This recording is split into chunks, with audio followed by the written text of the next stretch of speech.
تو بات یہ ہے کہ ہم سب کے ذہنوں میں اس طرح کی سرگوشیاں چلتی رہتی ہیں، کچھ باہر سے آتی ہیں، کچھ ہمارے اندر سے۔ اصل سوال تو یہ ہے کہ ہم کن سرگوشیوں کو سنتے ہیں اور کن آوازوں کو اجازت دیتے ہیں کہ وہ ہماری زندگی کی کہانی لکھیں۔ تو آج ہم معروف دانشور واصف علی واصف کی ایک گفتگو، جسے ان کی کتاب میں گفتگو نمبر 35 کہا گیا ہے، اس پر بات کرنے والے ہیں۔ اور بظاہر اگر ہم ان نوٹس کو دیکھیں یا ان کے حوالے پڑھیں تو پہلی نظر میں جنات، جادو اور روحانیات جیسے بھاری بھرکم الفاظ نظر آتے ہیں۔ ہاں، لیکن اس مطالعے کی اصل خوبصورتی یہ ہے کہ اس کا مرکز اصل میں انسانی نفسیات ہے، ہمارے روزمرہ کے رویے اور وہ اندرونی کشمکش جس کا سامنا ہر انسان کو ہوتا ہے۔ میں بالکل متفق ہوں، یہ صرف ایک صوفیانہ کلام نہیں ہے، بلکہ انسانی ذہن کے تاریک اور روشن پہلوؤں کا بڑا گہرا تجزیہ ہے۔ یہی وجہ ہے کہ میں اس پر بات کرنے کے لیے بہت پرجوش تھا۔ تو اس مطالعے کا بنیادی مقصد کیا ہے؟ اس کا بنیادی مقصد دراصل یہ سمجھنا ہے کہ الفاظ کی طاقت کیا ہوتی ہے، چاہے وہ الفاظ کسی انسان کے ہوں یا خالق کے، اور اس سے بھی بڑھ کر انسانی ذہن میں جو شکوک و شبہات پیدا ہوتے ہیں، جنہیں اس گفتگو میں وسوسے کا نام دیا گیا ہے۔ ایگزیکٹلی، وہ وسوسے کس طرح خاموشی سے ایک انسان کی پوری زندگی کا رخ موڑ سکتے ہیں۔ ہم آج یہی جاننے کی کوشش کریں گے کہ یہ منفی خیالات کس طرح جنم لیتے ہیں، ذہن ان کا شکار کیوں ہوتا ہے، اور ایک باشعور انسان ان گہر مرائی حملوں سے اپنا دفاع کیسے کر سکتا ہے۔ یہ وسوسے کا جو تصور ہے یہ واقعی بہت تہ دار ہے۔ عام طور پر جب وسوسے کی بات ہوتی ہے تو ذہن فوراً کسی مافوق الفطرت یا شیطانی ہستی کی طرف جاتا ہے۔ ہاں، بالکل وہی روایتی سوچ۔ صحیح، لیکن اس گفتگو میں اسے ایک ایسی خاموش تباہی کے طور پر پیش کیا گیا ہے جو بظاہر نظر نہیں آتی، لیکن اندر ہی اندر رشتوں، اعتماد اور انسان کے سکون کو مکمل طور پر کھوکھلا کر دیتی ہے۔ اور یہاں جو بات سب سے زیادہ حیران کن ہے اور میری رائے میں جو روایتی سوچ کو چیلنج کرتی ہے، وہ یہ ہے کہ وسوسہ ڈالنے والا ہمیشہ کوئی روایتی شیطان یا کوئی ماورائی مخلوق نہیں ہوتی۔ تو پھر کون ہوتا ہے؟ گفتگو بڑی صراحت سے یہ واضح کرتی ہے کہ یہ وسوسہ ڈالنے والا کوئی عام سا انسان بھی ہو سکتا ہے، کوئی بظاہر ہمدرد نظر آنے والا شخص، اور سب سے بڑھ کر انسان کا اپنا اندیشہ یا اس کا اپنا حسن خیال بھی ہو سکتا ہے۔ یعنی انسان کا اپنا ذہن ہی بعض اوقات اس کا سب سے بڑا دشمن بن جاتا ہے۔ جی ہاں، جو چھوٹے چھوٹے حقائق کو توڑ مروڑ کر ایک ایسے خوفناک جال میں تبدیل کر دیتا ہے جس سے نکلنا ناممکن محسوس ہونے لگتا ہے۔ یہ بات سمجھ میں آتی ہے، لیکن جب ذہن پہلے ہی کسی عدم تحفظ یا شک کا شکار ہو تو انسان اس وسوسے کو پہچانے گا کیسے؟ یہاں بات واقعی بہت دلچسپ ہو جاتی ہے جب ہم اس کی مثال دیکھتے ہیں۔ بالکل اس کلاسک کہانی کی مثال۔ ہاں، اس مواد میں عالمی ادب کی ایک کلاسک ٹریجڈی کی جو مثال دی گئی ہے وہ انسانی نفسیات کو سمجھنے کے لیے ایک ماسٹر کلاس ہے۔ اس کہانی میں ایک بہت ہی بہادر اور شاندار حبشی جرنیل کا ذکر ہے، ایک ایسا شخص جو میدان جنگ کا ہیرو ہے، جس کی دلیری اور فتوحات کی وجہ سے اسے بہت عزت دی جاتی ہے اور وہ گورنر کے منصب تک پہنچ جاتا ہے۔ صحیح، اور پھر اس کی شادی ایک انتہائی خوبصورت سفید فام لڑکی سے ہو جاتی ہے، لیکن یہ شادی لڑکی کے باپ کی مرضی کے خلاف ہوتی ہے۔ ابتدائی طور پر دونوں اپنی زندگی میں انتہائی خوش اور مطمئن نظر آتے ہیں، لیکن پھر اس خوشگوار زندگی میں ایک ویلن داخل ہوتا ہے جو کہ اس جرنیل کا اپنا ہی ایک ماتحت یا نوکر ہے۔ اور اس عظیم کہانی کی سب سے خوفناک بات یہ ہے کہ اس ویلن کا بنیادی ہتھیار کوئی خنجر، کوئی زہر یا کوئی فوج نہیں ہے۔ اس کا واحد اور سب سے مہلک ہتھیار صرف اور صرف وسوسہ ہے۔ وہ جرنیل کی نفسیات میں موجود ایک بہت ہی باریک سی درار کو پہچان لیتا ہے۔ وہ درار اس کا اپنا عدم تحفظ ہو سکتا ہے کہ وہ ایک مختلف پس منظر سے آیا ہے اور لڑکی کے باپ نے اسے قبول نہیں کیا۔ بالکل، اور وہ ویلن اس درار کا فائدہ کتنی ہوشیاری سے اٹھاتا ہے۔ وہ نوکر بڑی ہمدردی کا لبادہ اوڑھ کر نہایت عاجزی اور وفاداری کا ناٹک کرتے ہوئے جرنیل کے پاس جاتا ہے اور صرف ایک جملہ اس کے کان میں ڈالتا ہے۔ ہاں، وہ کہتا ہے کہ غور کرنے کی بات ہے کہ جو لڑکی اپنے سگے باپ کی وفادار نہیں ہوئی وہ تمہاری کیا وفادار ہوگی؟ محض چند الفاظ کا ایک مجموعہ، اور گفتگو کے مطابق یہ وہ بیج تھا جس نے اس بہادر، جنگجو اور مضبوط اعصاب والے جرنیل کی راتوں کی نیندیں اڑا دیں۔ ایک ایسا شخص جو تلواروں کی جھنکار اور موت کے سائے میں کبھی نہیں گھبرایا، وہ ایک چھوٹے سے نفسیاتی وسوسے کے سامنے مکمل طور پر ڈھیر ہو گیا۔ یہیں سے نفسیاتی زوال کا باقاعدہ آغاز ہوتا ہے۔ انسانی دماغ کی ساخت کچھ ایسی ہے کہ جب وہ ایک بار شک کی مضبوط گرفت میں آ جاتا ہے تو وہ شعوری یا لاشعوری طور پر صرف ان چیزوں کو تلاش کرنے لگتا ہے جو اس کے شک کو تقویت دیں۔ جسے ہم آج کی جدید نفسیات میں کانفرمیشن بائس کہتے ہیں۔ جی ہاں، کانفرمیشن بائس۔ جب شک پیدا ہو گیا تو اب ہر مسکراہٹ، ہر خاموشی اور ہر عام سی بات کے پیچھے ایک سازش نظر آنے لگتی ہے۔ جرنیل کے ساتھ بھی بالکل یہی ہوا۔ اور اسی کانفرمیشن بائس کا عروج وہ مشہور رومال کا واقعہ ہے۔ وہ بیچاری معصوم بیوی جو اس تمام زہریلی سازش سے مکمل طور پر بے خبر ہے، گھر میں قدم قدم چل رہی ہوتی ہے اور لاپرواہی میں اس کا ایک خاص رومال زمین پر گر جاتا ہے۔ اور وہ ویلن نوکر جو موقع کی تلاش میں تھا اس رومال کو اٹھا لیتا ہے۔ پھر وہ اسے جرنیل کے سامنے بے وفائی کے ایک ٹھوس اور ناقابل تردید ثبوت کے طور پر پیش کرتا ہے۔ وہ جرنیل کے ذہن میں یہ بات بٹھا دیتا ہے کہ اس کی بیوی وہ رومال کسی اور شخص کو تحفے میں دے آئی ہے۔ اب چونکہ جرنیل کے ذہن میں وسوسہ پہلے ہی ایک تناور درخت بن چکا تھا، اس لیے وہ بغیر کسی تحقیق کے، بغیر کوئی صفائی مانگے، صرف ایک گرے ہوئے رومال کو دیکھ کر حتمی نتیجے پر پہنچ جاتا ہے۔ اور اس کا انجام تاریخ کی بدترین اور افسوسناک ترین داستانوں میں سے ایک ہے۔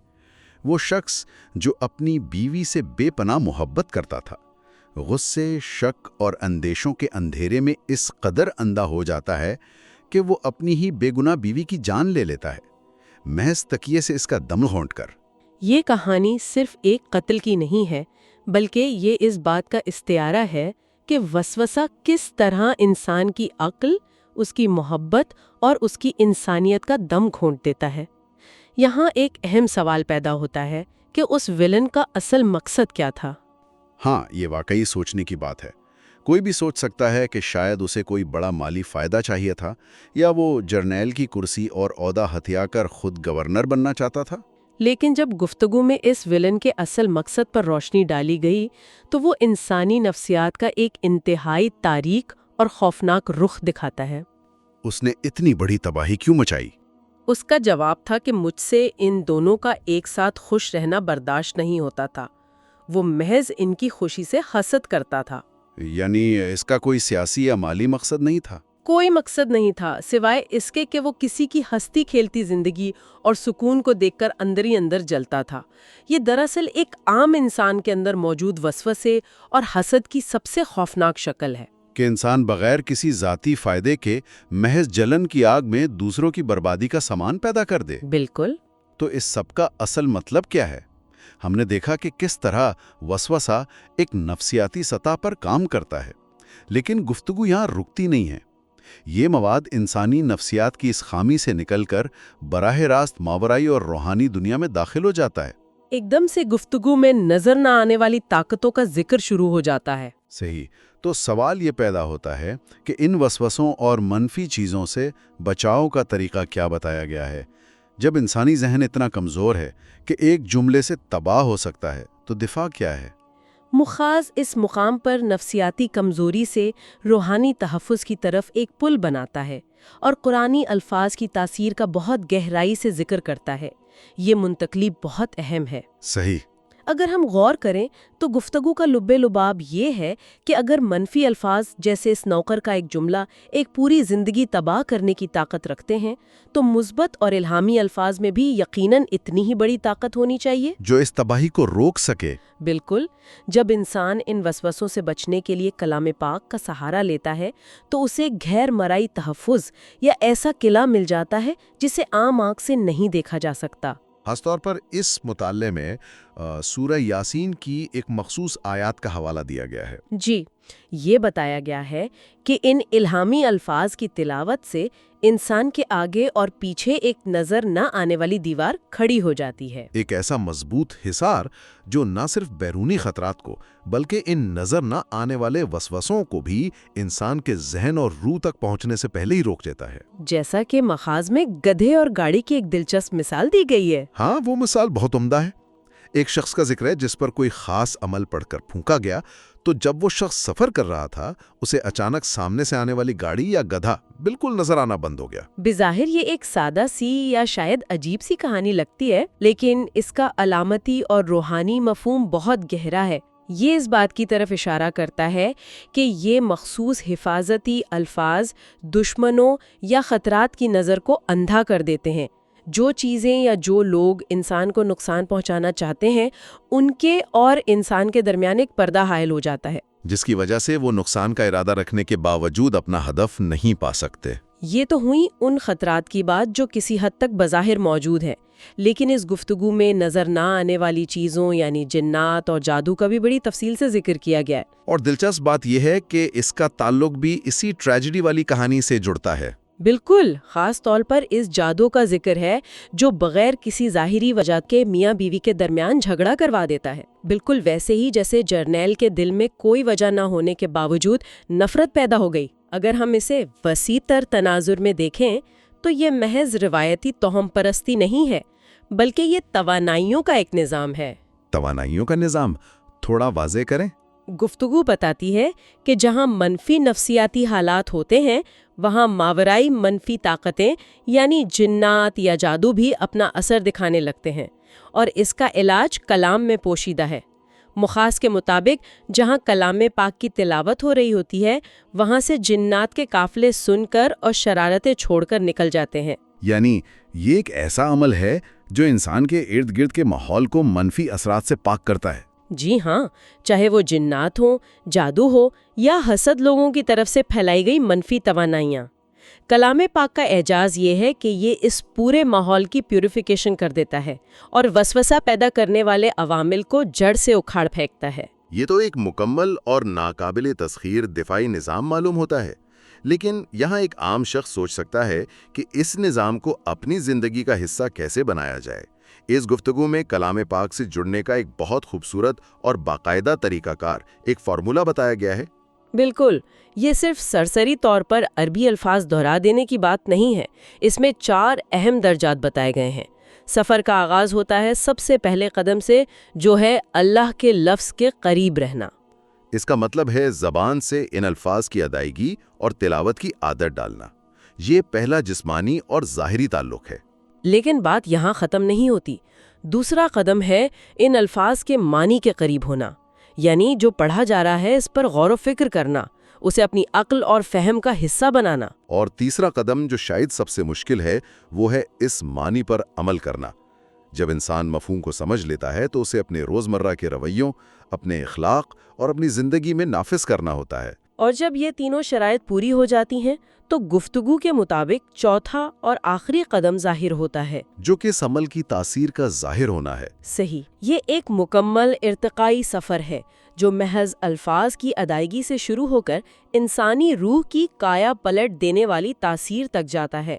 اس پورے عمل کو سمجھنے کے لیے گفتگو نے ظرف یعنی انسان کی اندرونی کیپیسٹی کا ایک نہایت شاندار تصور پیش کیا ہے۔ مطالعہ کرنے والے کے ظرف کے حساب سے قرآن کے معنی بدلتے ہیں، لیکن اس ظرف کے تصور کو ہم آج کی دنیا میں کیسے سمجھ سکتے ہیں؟ اسے جدید دور کی ایک مثال سے سمجھنا بہت آسان ہے۔ فرض کریں ہم کسی ہائی ریزولوشن 4K ویڈیو کو مختلف سکرینز پر دیکھ رہے ہیں۔ ویڈیو کا سگنل ایک ہی ہے، صحیح، لیکن اگر ہم اسے کسی بہت پرانے اور سستے سمارٹ فون کی سکرین پر دیکھیں گے تو وہ دھندلی اور پھیکی نظر آئے گی۔ بالکل، کیونکہ اس کی سکرین کی کوالٹی ایسی نہیں ہے۔ اور اگر اسی ویڈیو کو جدید ترین 4K سمارٹ ٹی وی پر چلایا جائے تو اس کی ایک ایک تفصیل، ہر رنگ اور ہر خد و خال پوری طرح واضح ہوگا۔ سگنل میں کوئی خرابی نہیں ہے، فرق صرف وصول کرنے والی ڈیوائس کی کیپیسٹی کا ہے۔ کیا کمال کی مثال دی ہے! سگنل وہی ہے، بس وصول کرنے والے کا ظرف مختلف ہے۔ بالکل، اسی طرح کلام پاک بھی ایک ہی ہے، لیکن اسے وصول کرنے والے انسان کا اندرونی ظرف مختلف ہے۔ اس سے وہ درجہ بندی بالکل واضح ہو جاتی ہے جو مخاز میں بیان کی گئی ہے۔ یہی وجہ ہے کہ جب ایک عام نیک انسان اسی کلام کو پڑھتا ہے تو اس پر اثر اور ہوتا ہے، جب ایک درویش پڑھتا ہے تو اسے کچھ اور ہی جہتیں سمجھ آتی ہیں۔ ایک صوفی پر کوئی اور ہی روحانی راز کھلتا ہے، ایک عالم اپنی بساط کے مطابق اس کی مختلف فکری تشریح کرتا ہے، اور جب ایک پیغامبر اسی کلام کو پڑھتا ہے تو اس کا درجہ اور اس کے معنی کی وسعت بالکل ہی منفرد اور اعلیٰ ترین ہوتی ہے۔ پانی کا سمندر وہی ہے، لیکن ہر شخص اپنے برتن کے حجم کے حساب سے اس میں سے پانی نکالتا ہے۔ اور جب اس کلام کو اس کے پورے ظرف، کامل یقین اور مکمل بھروسے کے ساتھ پڑھا جاتا ہے تو پھر انسان پر جو کیفیت طاری ہوتی ہے، اس کا ذکر کرتے ہوئے یہ گفتگو ایک بہت ہی خوبصورت منظر کشی کرتی ہے۔ جب انسان کو یہ یقین ہو کہ یہ کسی عام مصنف کی کتاب نہیں بلکہ کائنات کے خالق کا کلام ہے اور وہ براہ راست میری رہنمائی کے لیے ہے، تو یہ محض حروف کو پڑھنے کا عمل نہیں رہتا۔ پھر انسان کو یوں محسوس ہوتا ہے جیسے اللہ تعالیٰ خود کلام فرما رہا ہے اور پڑھنے والا وہ آواز براہ راست سن رہا ہے۔ بالکل ایسے جیسے ٹیلی فون پر کسی سے براہ راست بات ہو رہی ہو۔ یہ احساس ہی روح کو جھنجھوڑ دینے والا ہے کہ انسان کا اپنے خالق سے اتنا بلا واسطہ رابطہ قائم ہو جائے۔ اور شاید اسی براہ راست رابطے کی وجہ سے یہ کلام شفا ہے، نجات ہے، عقل ہے اور نسلوں کی تاریخ ہے۔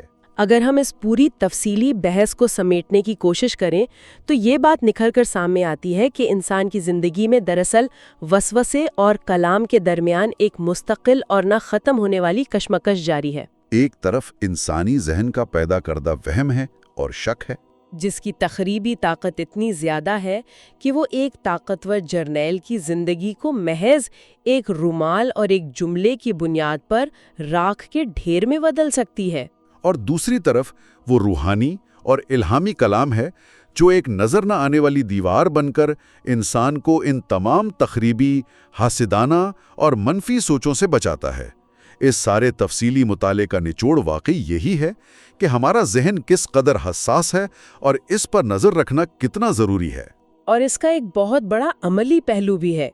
آج کے اس جدید دور میں جہاں ہم معلومات کے ایک بے پناہ ہجوم میں زندہ ہیں، ہر طرف سے خبریں، جھوٹی آراء، سوشل میڈیا کے تبصرے اور پروپیگنڈا ہمارے ذہنوں پر ہر لمحہ حملہ آور ہوتے ہیں۔ یہ سب دراصل آج کے دور کے وسوسے ہیں۔ بالکل۔ ایسے میں اپنے ذہن کو دوسروں کے پھیلائے گئے شکوک و شبہات، منفی باتوں اور خوف سے محفوظ رکھنا پہلے سے کہیں زیادہ ضروری ہو گیا ہے۔ ہمیں یہ سیکھنا ہوگا کہ کس طرح اپنے اندر جنم لینے والے اندیشوں کو قابو کرنا ہے۔ ایک انتہائی جامع اور بروقت بات۔ تو آج کے اس تفصیلی جائزے کے اختتام پر ایک ایسا پہلو جو ہم سب کو ایک گہری سوچ میں مبتلا کر سکتا ہے۔ آج کے اس مطالعے سے ہم نے یہ جانا کہ سب سے بڑا وسوسہ انسان کا اپنا اندیشہ یا اپنی سوچ ہوتی ہے۔ صحیح؟ تو ذرا سوچئے گا، ہماری روزمرہ کی زندگی کی کتنی پریشانیاں، کتنے تنازعات اور کتنے خوف واقعی حقیقت پر مبنی ہیں، اور کتنے صرف وہ رومال ہیں جو ہمارے اپنے ذہن نے ہمارے خلاف استعمال کیے ہیں۔ کیا ہم واقعی حقائق کی دنیا میں جی رہے ہیں یا محض اپنے ہی بنائے ہوئے اندیشوں کے جال میں الجھ کر اپنی زندگیوں کو مشکل بنا رہے ہیں؟ اس فکرنگے سوال کے ساتھ ہی اس تفصیلی جائزے کا اختتام کرتے ہیں۔